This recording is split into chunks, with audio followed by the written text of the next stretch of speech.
Hello everybody! In my last video I showed you a simple solution how to separate mud from clay. It could be used not only for mud and clay, but also to separate stone from Sculk blocks, as you can see on the screen.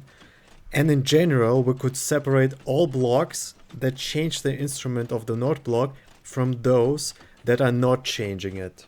With node blocks we can differentiate every block that is in this list from a block that is not in the list.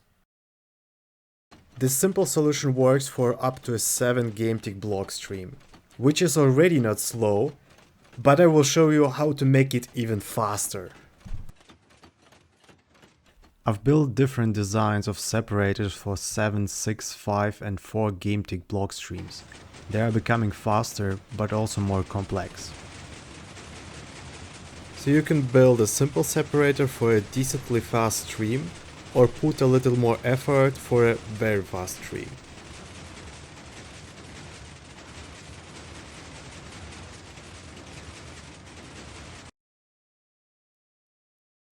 I will start by showing you quickly the design from the last video. Let's turn on the 7 game tick block stream.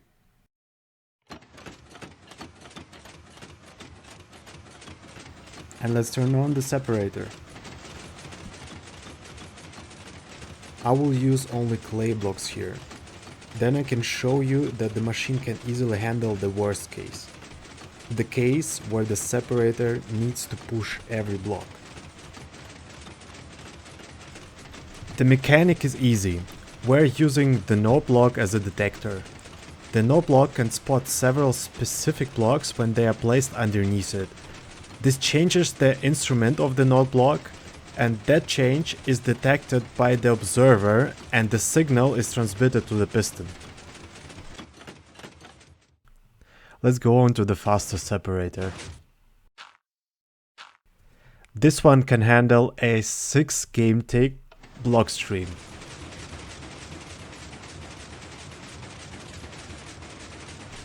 In this separator I am zero ticking the piston. This means I am powering and removing the power source in the same game tick. As a result, the piston performs the extension within one game tick, therefore faster. The power source in this case is the block behind the observer. So the idea is to remove the block at the same game tick as it's powered.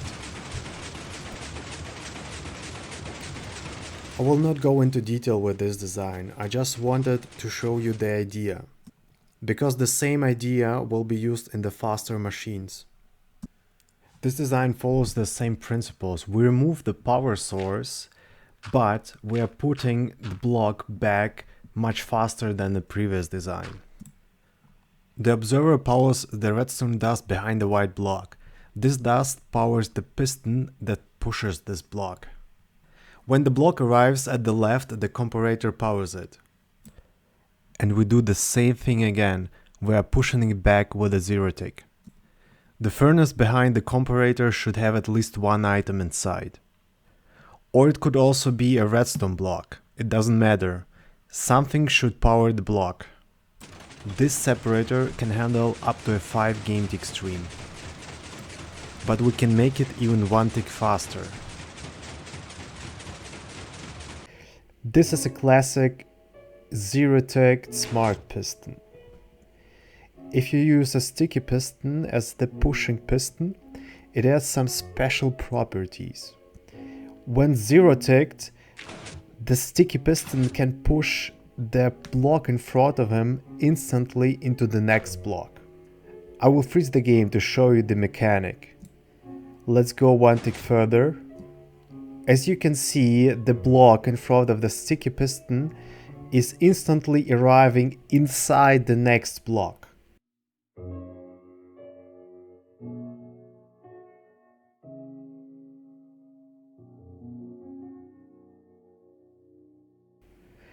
Let's do it once more with another block to see the difference. As you can see, the dirt block is inside the clay block for several ticks. It was pushed instantly.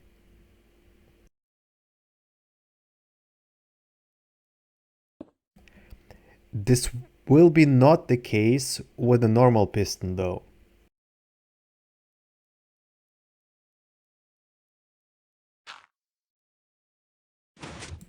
As you can see, if we use the normal piston in this setup, it needs 2 ticks longer for the block to arrive at the next spot.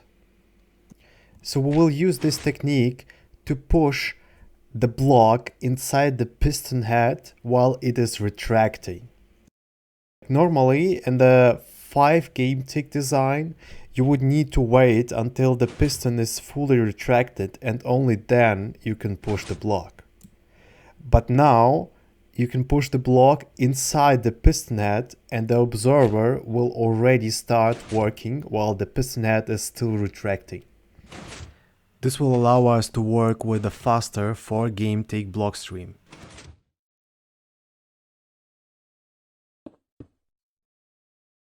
So let's turn on the 4 game tick clock and the fast block stream.